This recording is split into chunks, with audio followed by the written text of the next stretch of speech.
ప్రభునందు ప్రియమైన వాళ్ళారా, ప్రభువైన యేసుక్రీస్తు నామములో మీ అందరికీ శుభాభివందనములు.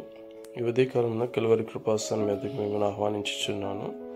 ద్వితీయోపదేశకాండము 10వ అధ్యాయము 16వ వచనములో, కాబట్టి మీరు సున్నతి లేని మీ హృదయములకు సున్నతి చేసుకుని ఇక మీదట ముస్కరులు కాకుండాడి అనే మాటను దేవుడైన యెహోవా మోషే ద్వారా సెలవిచ్చినట్లు చూస్తున్నాం. ఎందుకనంటే ఆయన మన యొద్ద నుంచి కోరుకునేది ఏమీ లేదు, కానీ పూర్ణమైన మనసుతో ఆయన ప్రేమించి పూర్ణాత్మతో ఆయన సేవించి మన మేలు కొరకు ఆయన ఆజ్ఞాపించిన ఆజ్ఞలన్నిటినీ కట్టడలను అన్నిటిని అనుసరించి నడుచుకుందునన్న మాట కాకుండా ఆయన మనలను ఏమీ అడుగట్లేదు. ఆకాశమును